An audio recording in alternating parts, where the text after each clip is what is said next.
Dwarka. The Hindu epic the Mahabharata describes a city so magnificent that the gods themselves were jealous of it. A city of gold and crystal towers built on the edge of the sea, ruled by a god-king named Krishna. When Krishna died, the ocean rose and swallowed it whole in a single night. For 3,000 years, every scholar who read that passage called it mythology. Then, in the winter of 2000, a marine survey vessel dragged an acoustic sonar array across the floor of the Gulf of Khambhat, 40 meters below the Arabian Sea off the northwestern coast of India. And the geometry came back wrong. Too regular, too consistent, too much like streets. The National Institute of Ocean Technology, India's own government marine agency, was running a routine pollution survey when their sonar returned anomalous formations across a 9-kilometer stretch of seafloor. Subsequent dredging operations brought up wood, pottery, carved stone objects, and human teeth from the site. Marine archaeologist S.R. Rao had already identified a separate, shallower submerged Dwarka near the modern coastline in the 1980s. This discovery was something else entirely. Deeper, older, and orders of magnitude larger. Here is what made the scientific community go quiet. Carbon dating of the recovered wood, performed by the Physical Research Laboratory in Ahmedabad and published in the Journal of Indian Ocean Archaeology in 2002, returned a date of approximately 7,500 BCE.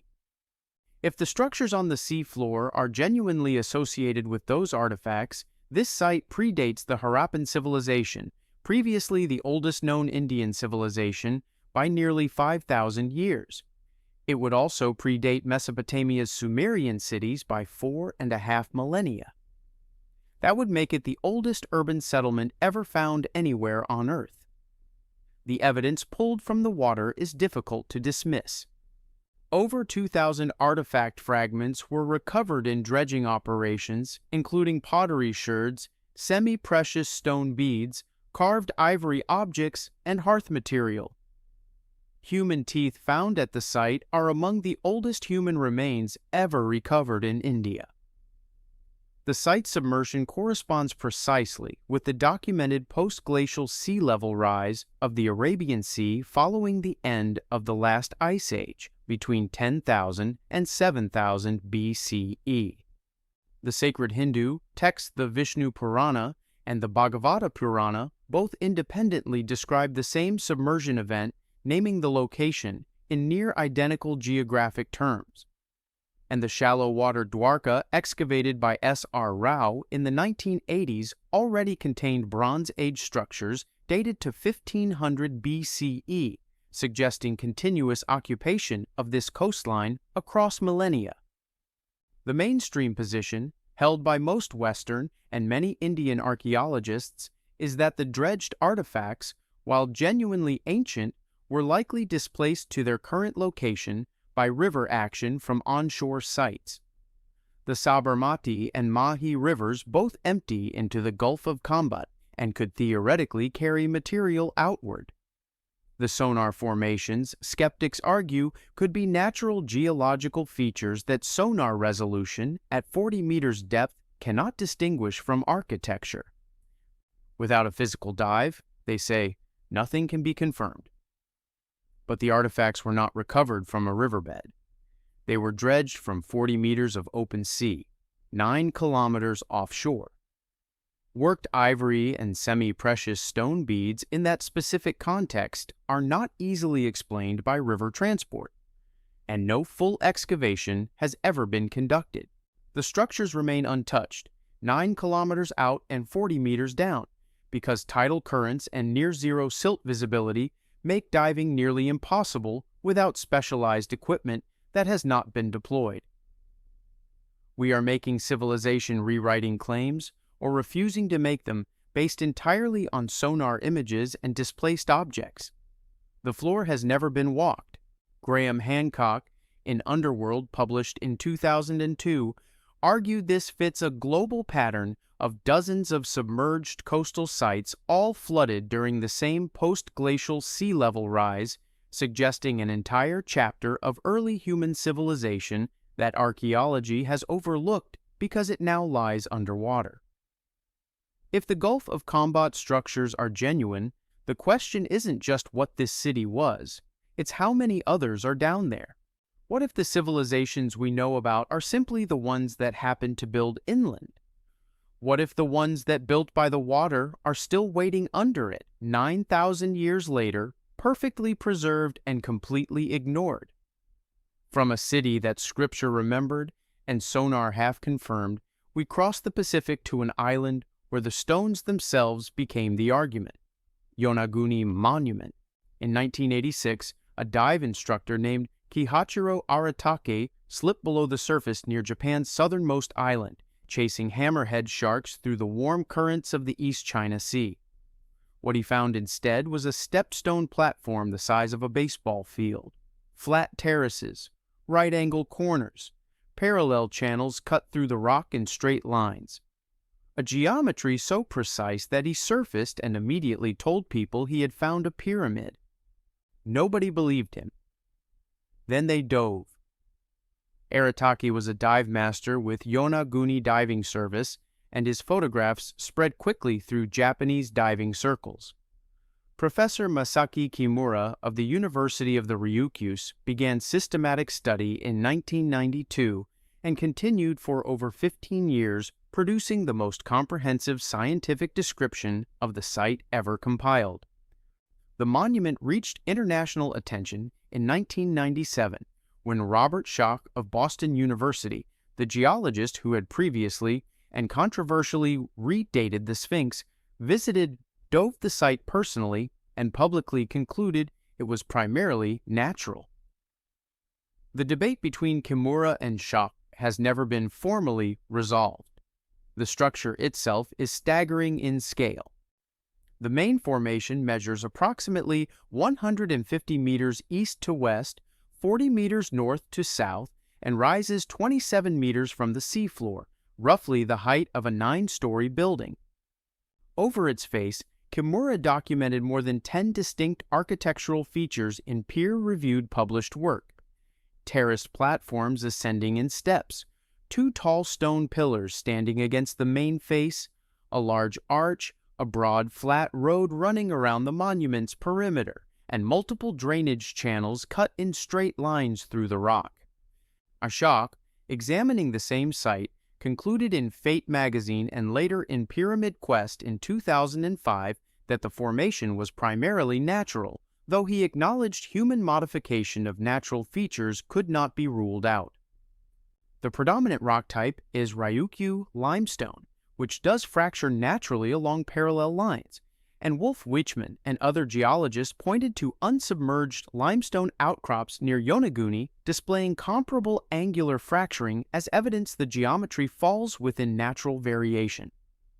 Sea level modeling confirms the site was above water during the last glacial maximum approximately 20,000 years ago and was submerged as sea levels rose, with final submersion estimated between 10,000 and 8,000 BCE.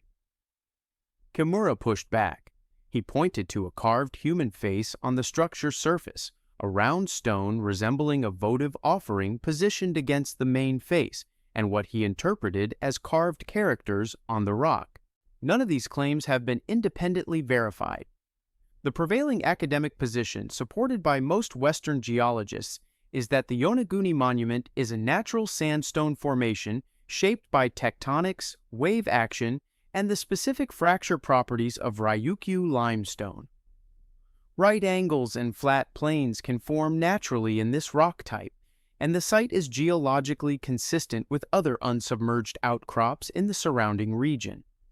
But natural fracture processes do not produce pillar stones, standing vertically against a main structure in an apparently positioned arrangement rather than a collapsed one.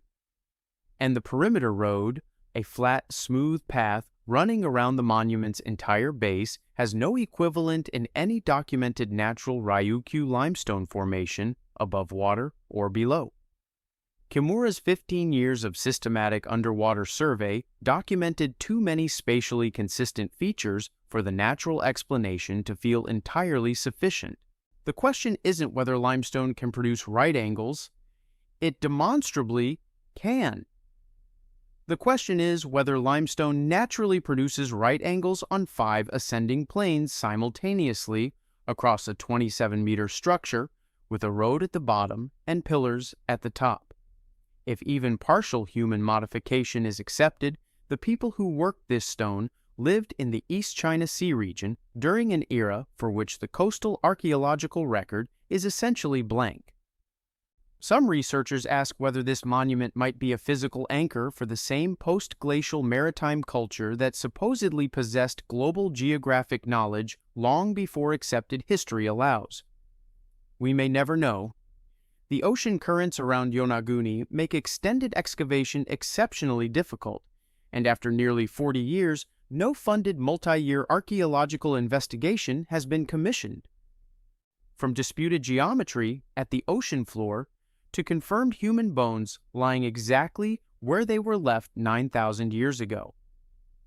Atlit Yam. 9,000 years ago, a village of perhaps 200 people lived on a coastal plain in what is now northern Israel. They fished, they farmed wheat and barley and lentils. They kept dogs and sheep and goats and cattle. They arranged 7 large stones in an oval around a freshwater spring in a ceremony whose exact meaning we will never fully recover. Then the sea came, not in a catastrophic night, but slowly and unstoppably over generations, and the village went under. When marine archaeologist Ehud Galili of the University of Haifa found it in 1984, the stones were still in their oval. The dead were still in their graves. Systematic excavations began in the late 1980s and have continued intermittently since, making Atlit Yam one of the most comprehensively studied submerged prehistoric sites in the world. Its shallow depth, between 8 and 12 meters, makes it relatively accessible for underwater work, and the combination of cold saltwater and silt coverage has preserved organic material at a quality that defies reasonable expectation. This is not ruins. This is a frozen village. The 7 stones are arranged in an oval pattern 4 meters by 9 meters surrounding a freshwater spring, dated to approximately 6,900 BCE.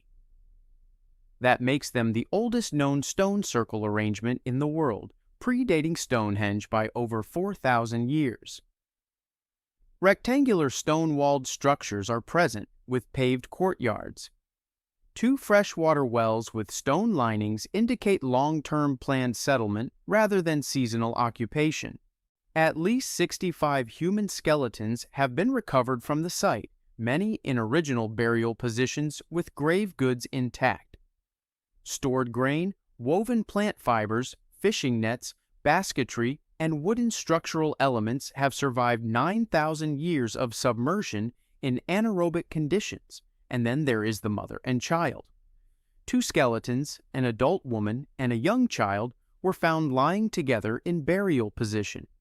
Both showed pathological lesions consistent with pulmonary tuberculosis. Dr. Helen Donahue of University College London confirmed the diagnosis through ancient DNA analysis, published in PLOS 1 in 2008. It is the oldest confirmed case of tuberculosis in human history.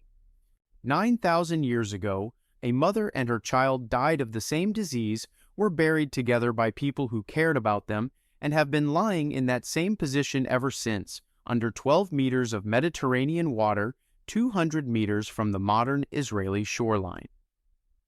Mainstream archaeology accepts Atlit Yam as a genuine pre-pottery Neolithic B site, remarkable primarily for its exceptional preservation conditions. The submersion is fully explained by post-glacial sea level rise. The stone circle is interpreted as a community ritual installation around a water source, significant but local rather than evidence of any broader lost tradition. But the mainstream framing consistently presents this village as an isolated anomaly, a single lucky snapshot caught by rising seas. What it actually represents, according to Galileo's own published arguments, is one confirmed data point in a pattern that has barely been investigated. The same sea level rise that drowned Atlit Yam also submerged vast stretches of Mediterranean, Black Sea, Persian Gulf, and Indian Ocean coastlines. The coastal zones of the Neolithic world, where early humans predictably clustered near water and food and other people, are now between 20 and 120 meters underwater.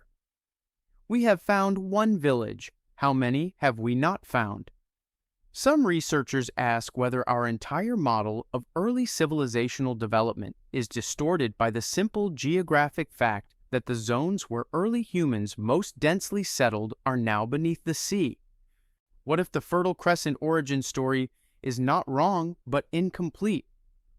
What if the communities that built the foundation for what came later were building at the water's edge, and the water's edge is now the seafloor?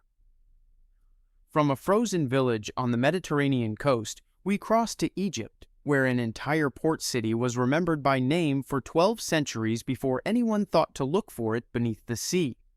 Heracleion. Herodotus visited it in the 5th century BCE and described it. Strabo mapped its position. Ancient texts name it as Egypt's primary port of entry, the mandatory gateway through which every foreign ship and every foreign visitor had to pass before setting foot in Egypt proper. Then it sank, and for 1,200 years no one found it. When French marine archaeologist Franck Godiot sent divers into Abu Qir Bay, 6.5 kilometers off the coast of Alexandria, in the year 2000, the first thing they touched was a stone face the size of a car lying flat on the seafloor 4 to 9 meters below the Mediterranean, staring upward.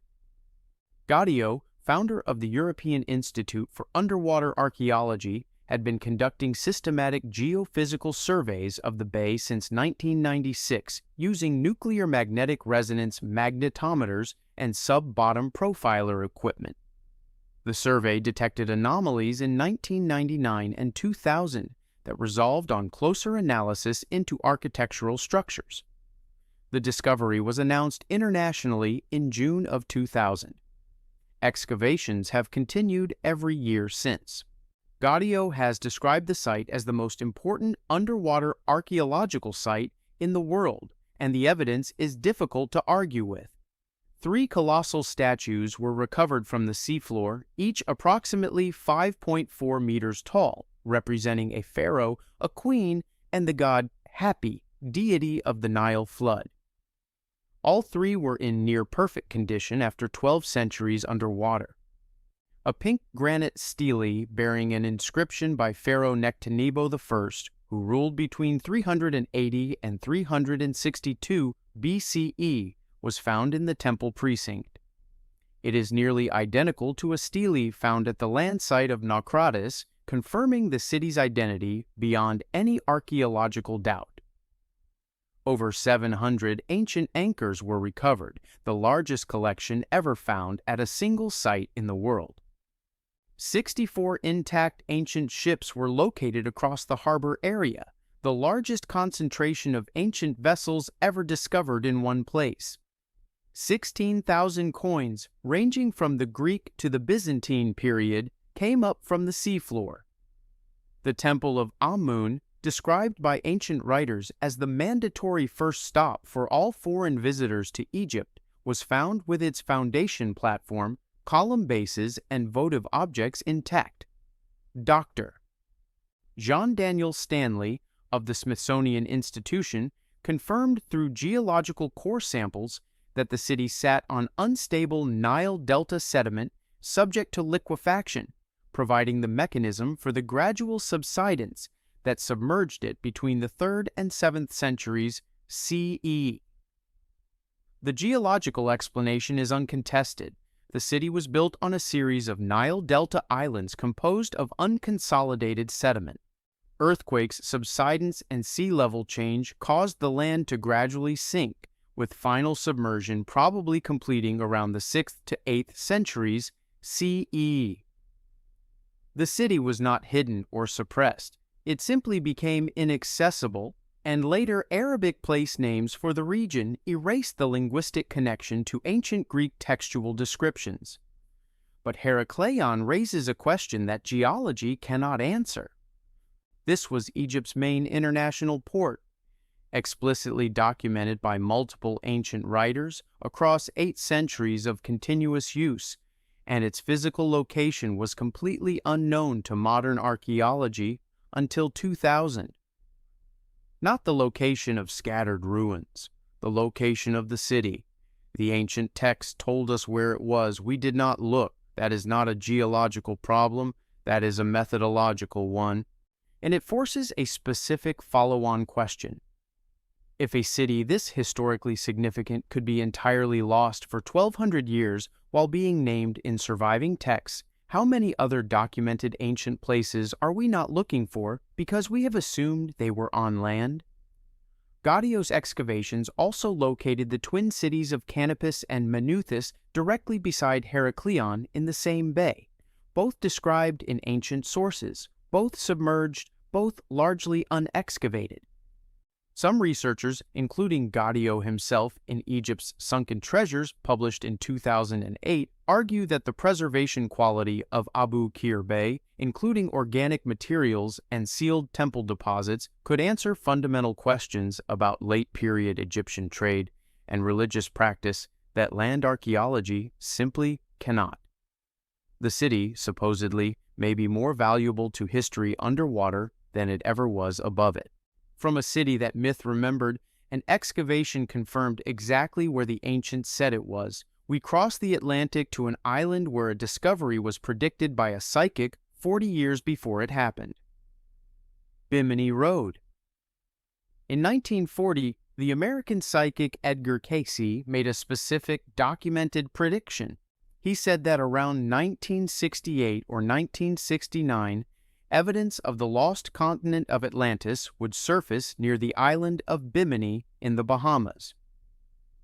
In September of 1968, 28 years later, and precisely on schedule, a private pilot named Robert Brush flew over North Bimini, looked down through shallow Atlantic water, and noticed something on the seafloor below him that he could not explain. He landed. He called a marine biologist named J. Manson Valentine. Valentine dove. He surfaced with his hands shaking.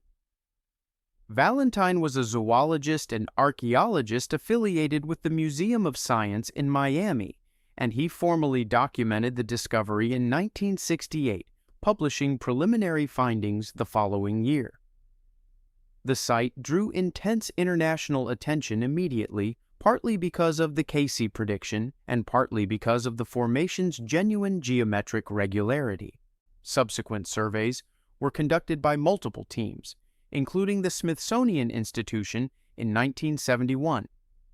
The most rigorous scientific analysis came from geologist Eugene Shin of the U.S. Geological Survey, who studied the site throughout the 1970s and 80s. In 2006, archaeologist William Donato discovered a second parallel formation approximately 50 meters west of the original road. The formation itself is difficult to describe without the word deliberate. Approximately 800 meters of large flat limestone blocks, some exceeding 4 meters in length and several weighing an estimated 25 tons, are arranged in a J-shaped double-row curve on the seafloor at 5 to 8 meters depth. The blocks are angular and flat-topped, and multiple examples are raised slightly off the seafloor on smaller cornerstones in a propping configuration that Valentine described as consistent with ancient construction technique. Carbon dating of material from within the formation has returned dates ranging from 2000 BCE to 4000 BCE, consistent with either a natural Holocene beach rock or a human construction period. The second road formation Donato discovered in 2006 is identical in character and orientation to the first. Side-scan sonar surveys by Donato's team also identified what he described as buried rectangular forms south of the main formation, which have not yet been excavated. Eugene Shin's definitive 1978 geological study concluded the formation is natural beach rock, citing limestone composition consistent with natural Holocene carbonate sediment, and this remains the dominant academic consensus. The mainstream argument rests on a solid geological foundation.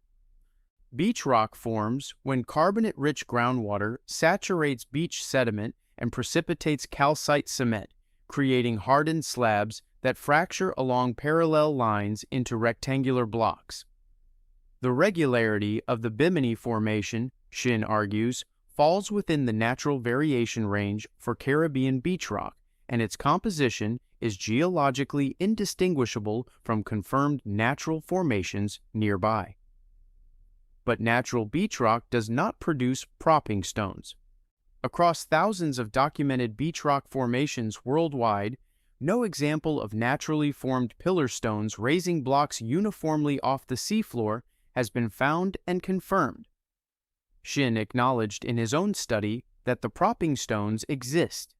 He did not explain their origin as a natural process. And the discovery in 2006 of a second parallel formation, identical in character and orientation to the first, poses a question. The natural formation hypothesis has not cleanly answered. What is the probability that the same unusual configuration forms naturally twice in the same orientation 50 meters apart?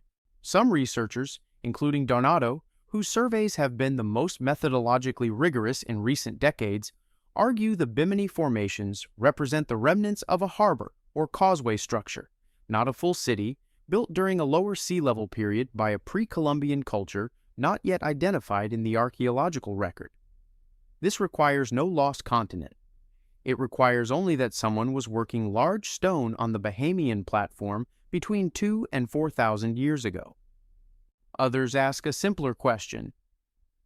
If the buried rectangular forms detected by sonar south of the main structure were excavated, would the debate end? And if so, why after 25 years of awareness have they not been? From stones that might be a road to streets you can actually swim down, completely mapped and ancient and sitting in water shallow enough to snorkel. Pavlo Petri. The streets are still there. The building outlines are still there. A town square, courtyards, a cemetery, a grid of ancient streets lying in 3 to 4 meters of clear Mediterranean water off the coast of the Peloponnese, visible through the surface in the right light from a boat above.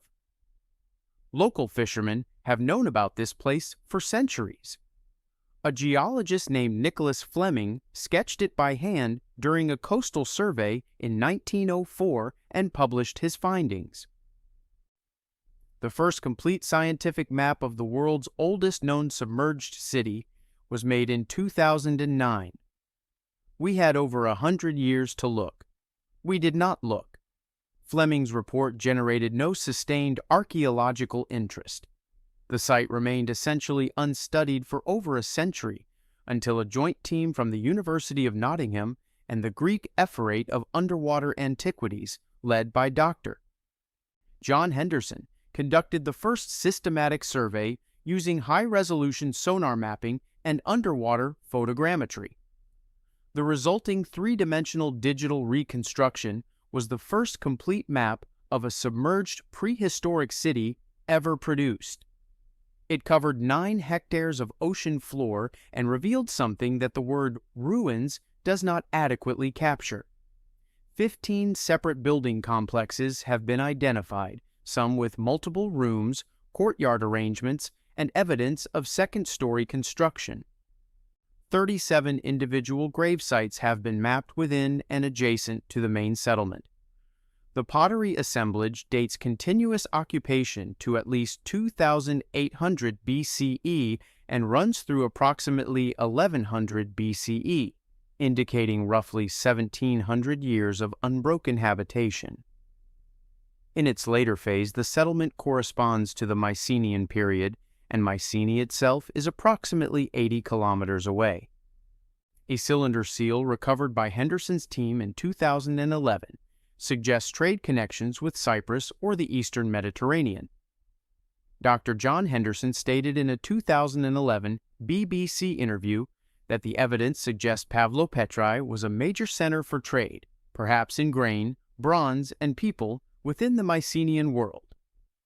The submersion is attributed to a combination of tectonic activity and post-Mycenaean sea level change, with final submersion estimated around 1100 BCE. Mainstream archaeology accepts Pavlopetrai as a genuine late Bronze Age Mycenaean settlement of significant importance for what it reveals about trade networks and urban planning. The submersion mechanism is not considered anomalous. The discovery is valued precisely for its preservation quality and the completeness of the urban layout it makes visible. But the mainstream framing keeps running into one fact it never directly addresses. Pavlopetrai has been visible for 3,000 years. Its streets are at snorkeling depth.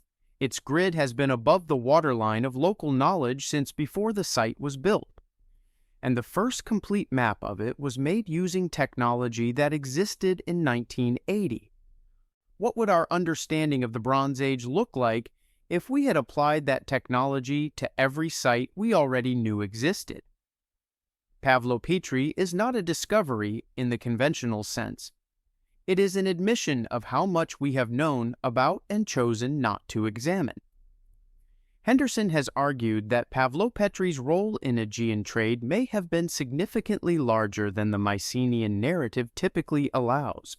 Some researchers ask whether its final submersion around 1100 BCE, coinciding precisely with the mysterious Bronze Age collapse that brought down Mycenae, the Hittites, and the Egyptian New Kingdom simultaneously, might be more than coincidental. Could the permanent loss of key coastal trading hubs like Pavlopetrai have been one of the mechanisms that unraveled an interconnected Bronze Age world? The 37 unexcavated graves at the site may contain part of the answer.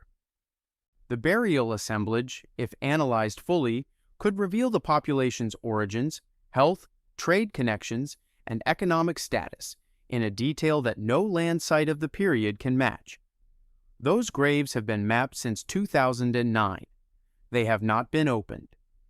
From a city that has been sinking slowly for 3,000 years, we move to the site that would, if confirmed, require us to discard the entire textbook of human civilization and begin again. Gulf of Khambhat structures. This is the most controversial item on this list, not because the evidence is weak, because if the structures on the floor of the Gulf of Khambhat are what some researchers claim, the revision required is not a new chapter in our understanding of ancient civilization. It is a new book entirely. On January 19, 2001, the National Institute of Ocean Technology, India's own government marine science agency, was conducting a routine pollution survey of the Gulf of Khambhat using side-scan sonar and sub-bottom profiler equipment. The sonar returned geometric formations across a 9-kilometer stretch of seafloor at 30 to 40 meters depth that NIOT scientists could not reconcile with any natural seafloor topography in the region. The Indian Minister of Science and Technology, Murli Manohar Joshi, announced the discovery publicly in May of 2002, describing it as evidence of a submerged city predating known Indian civilization. The international archaeological community responded with near-unanimous skepticism. No dive has ever been conducted. The sonar formations appear to show rectilinear structures, possible streets, building platforms, and large geometric enclosures across an area approximately 9 kilometers long and 2 kilometers wide. Dredging operations brought up over 2,000 artifact fragments, including pottery, carved stone objects, and a human jaw with teeth. The wood samples recovered were carbon dated to approximately 7,500 BCE by the Physical Research Laboratory in Ahmedabad, published in the Journal of Indian Ocean Archaeology in 2002. S.N. Rajaguru of Deccan College in Pune analyzed the artifact assemblage and confirmed the antiquity of several pieces, though he could not confirm they were in situ at the seafloor location. Graham Hancock visited the NIOT research team in 2002 and commissioned independent analysis, arguing in Underworld that the formations were statistically consistent with urban settlement. The site's depth and submersion are consistent with post-glacial Arabian Sea level rise, with the sea reaching approximately current levels around 6,000 to 7,000 BCE. The mainstream position holds that the dredged artifacts, while genuinely ancient, were transported to their current location by the Sabarmati and Mahi rivers, which empty into the Gulf of Khambhat. Carbon dating reflects the artifact's origin, not its deposition location, the argument goes. The sonar formations are most likely natural sediment ridges or erosion features that survey resolution at 40 meters depth cannot distinguish from architecture. Without a dive, the question cannot be answered. But the mainstream dismissal depends entirely on the argument that you cannot know without diving, and then does nothing to make diving happen. India's own government institute made the discovery. India's own government laboratory dated the artifacts. India's own government minister announced the find. And then, for 24 years, nothing. No international consortium has organized an excavation. No submersible has been commissioned. The site has sat unstudied and undived, while the debate about whether it justifies investigation continues in academic journals. That is not a scientific conclusion, that is a decision not to look. Some researchers ask whether the absence of follow-up is a funding problem, a logistical problem, or something less easily categorized.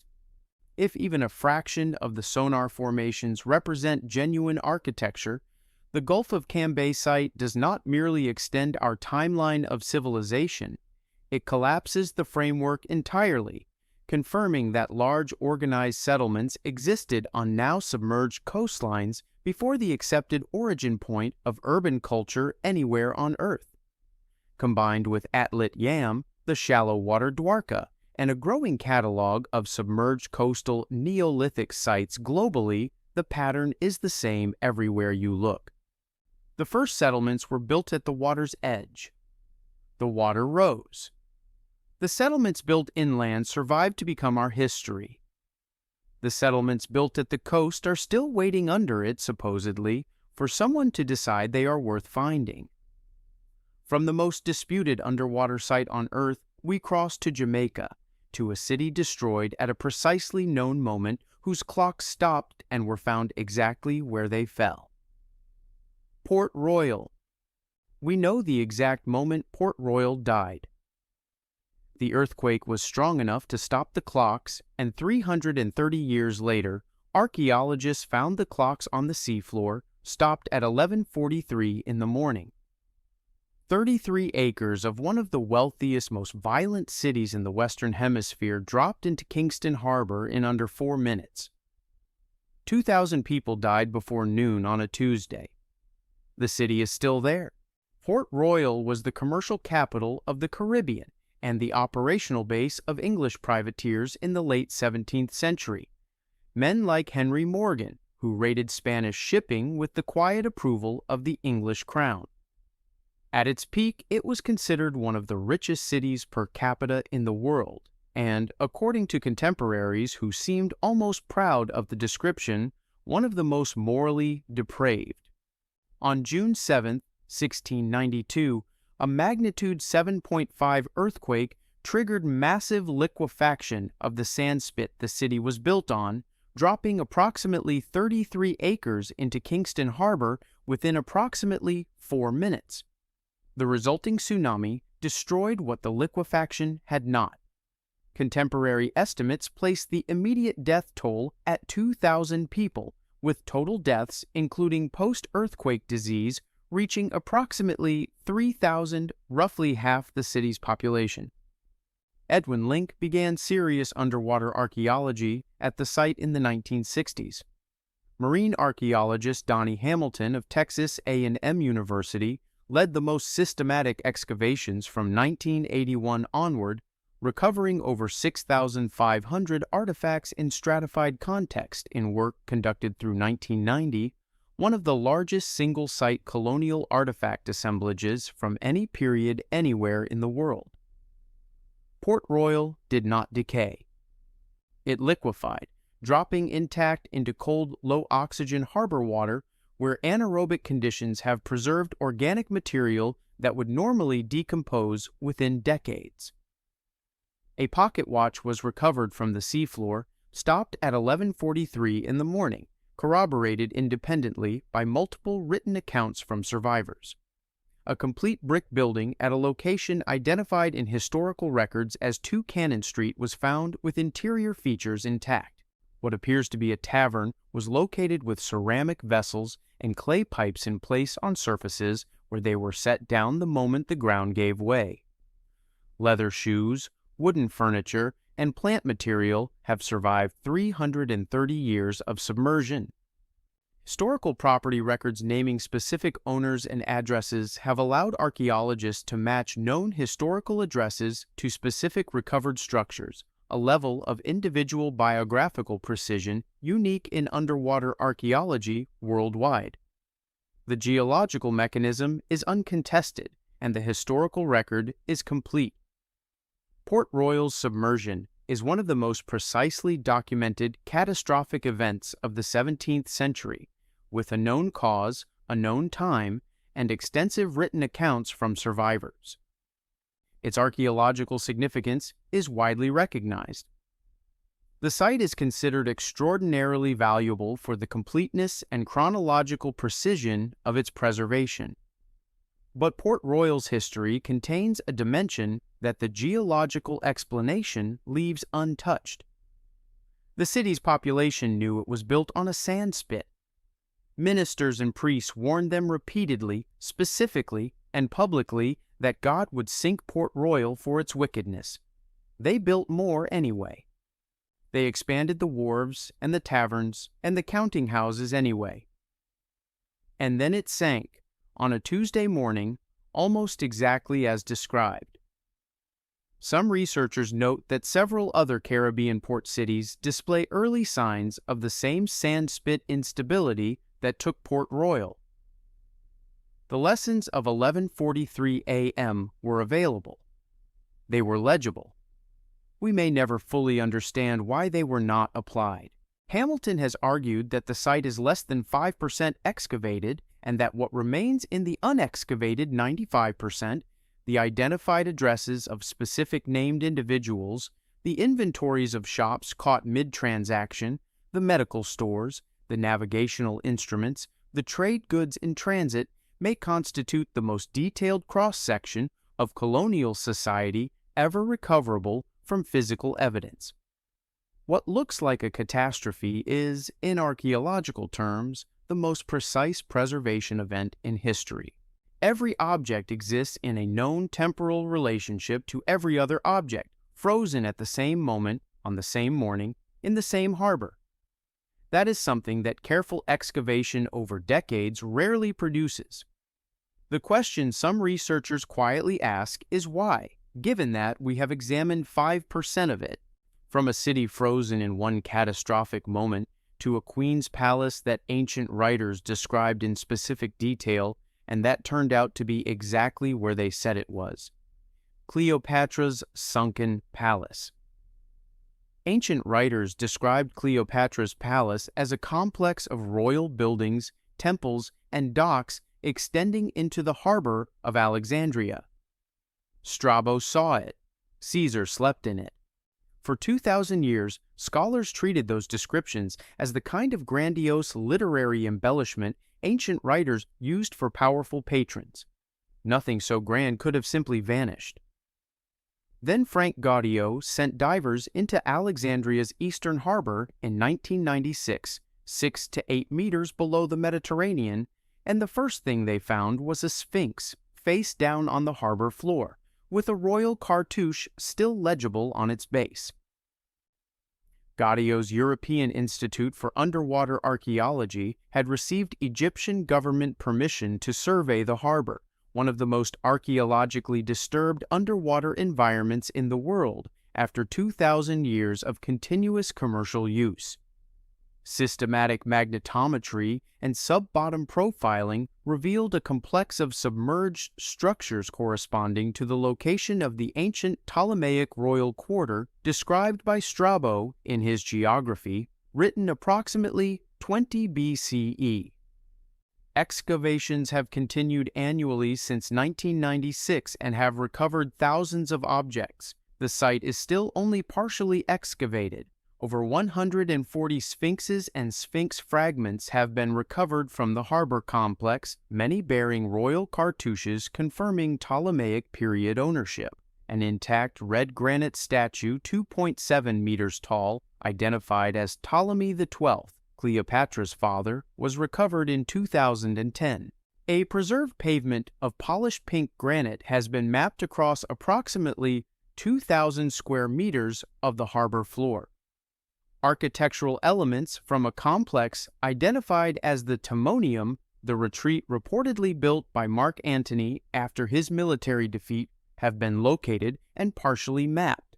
The submersion of the site is attributed to the earthquake of July 21, 365 CE, a magnitude 8.0 event centered off Crete that generated a major tsunami documented by the Roman historian Ammianus Marcellinus, which struck Alexandria and dropped the harbor's eastern margin. Post-earthquake subsidence completed the submersion over the following centuries. The identification of the submerged structures as the Ptolemaic royal quarter is accepted by mainstream Egyptology, and the objects recovered are consistent in period and status with ancient literary descriptions. The submersion mechanism is one of the best documented natural disasters of the ancient world. The primary academic discussion concerns the precise internal layout of the royal complex rather than its identification or existence. But the most consequential element of this site is not what has been found. It is what current conditions are allowing to be destroyed. Alexandria's eastern harbor receives daily traffic from commercial ferries and shipping vessels whose anchor chains drag across the archaeological deposit. Multiple sphinxes Gaudio recovered had already been displaced from their original positions by anchor contact before they were found. There is no official Egyptian government archaeological protection zone for the harbor.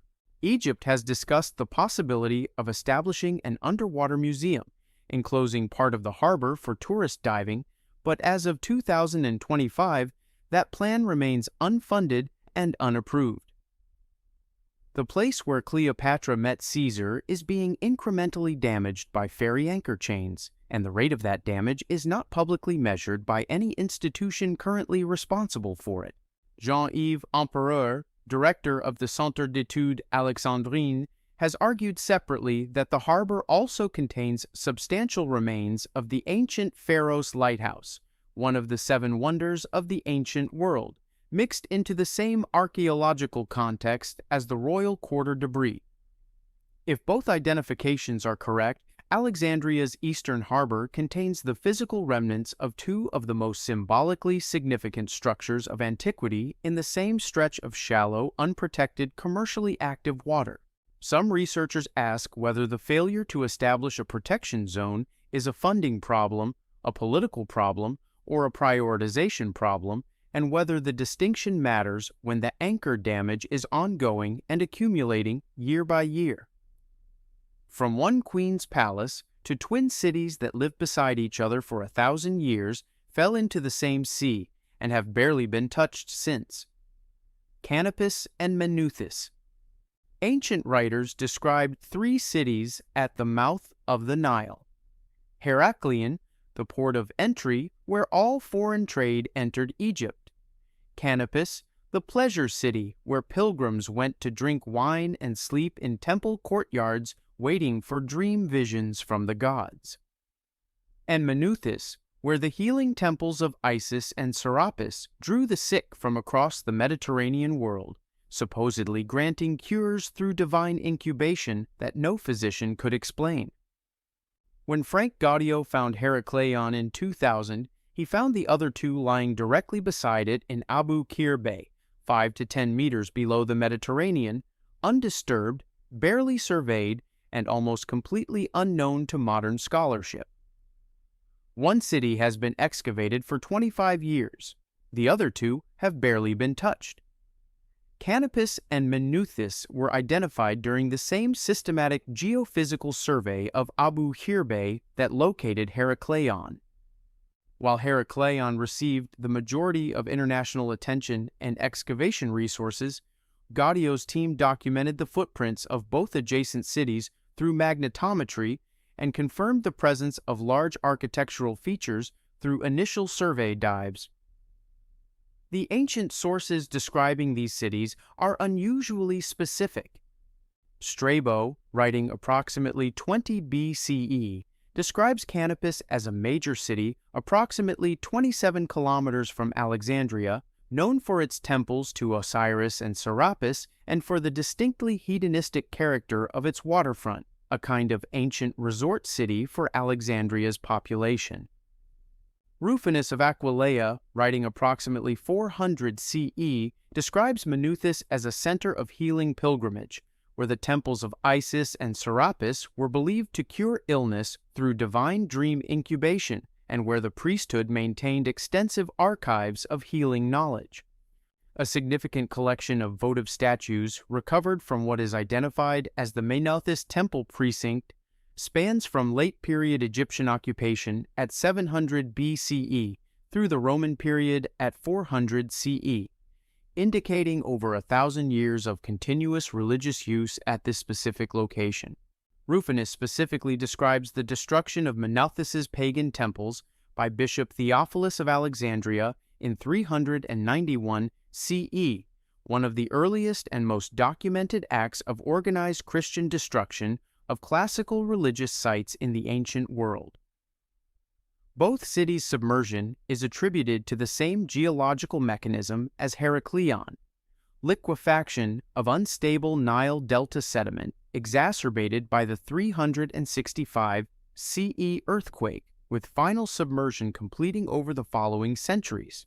Together, the combined area of the three-city complex in Abu Qir Bay is estimated at over 110 hectares, larger than the Vatican City, making it the largest submerged ancient urban complex ever identified anywhere on Earth.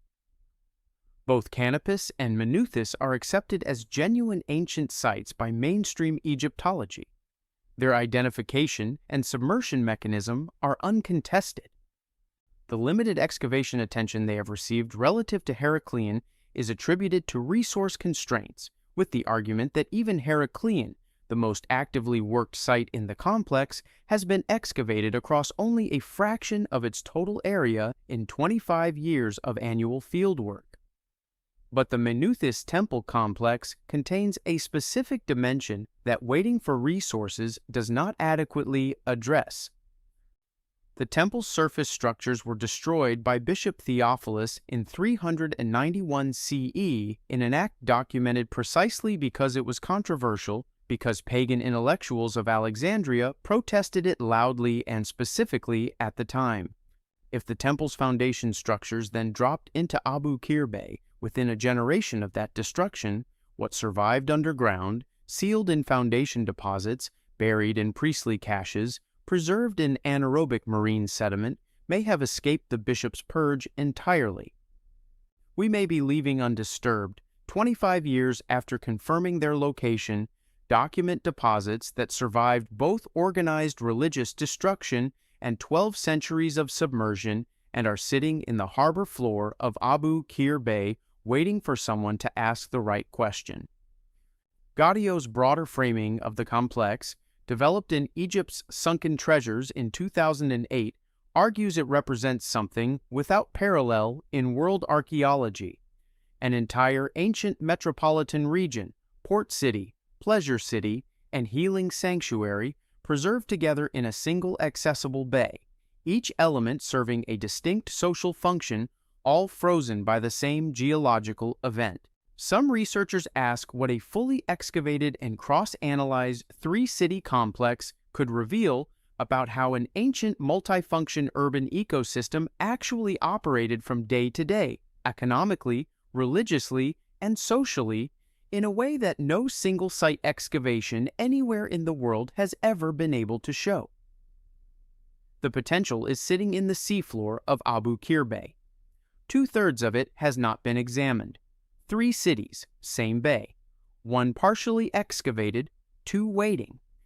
The 10 cities in this list are not isolated anomalies. They are data points in a pattern so consistent and so large that ignoring it requires more sustained effort than acknowledging it. Here is the pattern.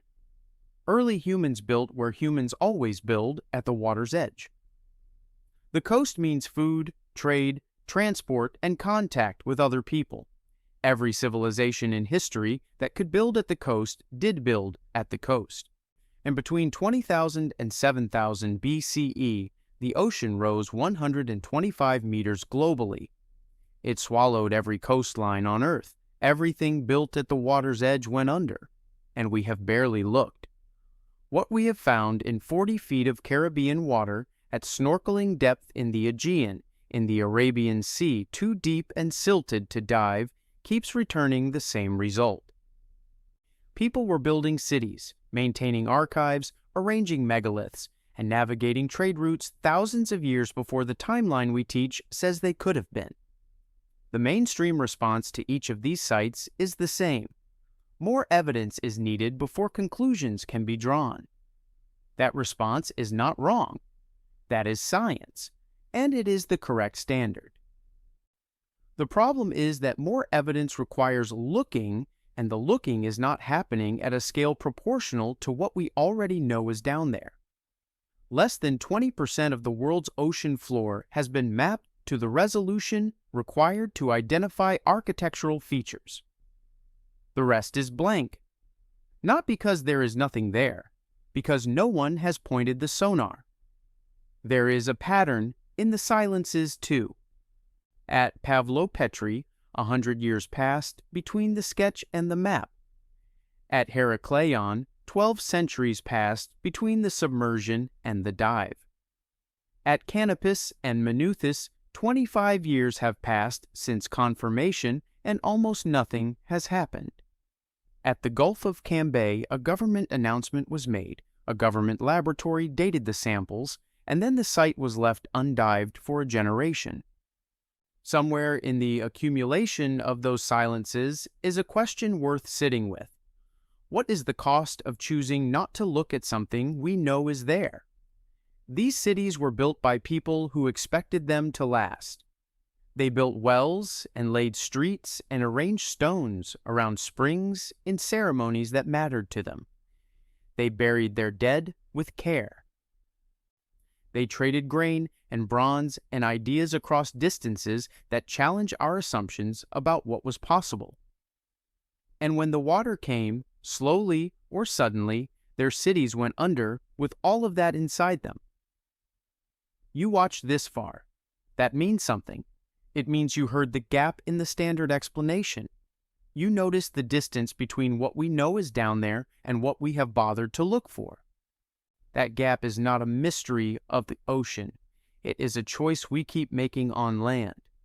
If one of these cities is the one that will not leave your mind, the one you would charter a boat for, the one you would spend a career on, say which one in the comments and make the case for why it matters most.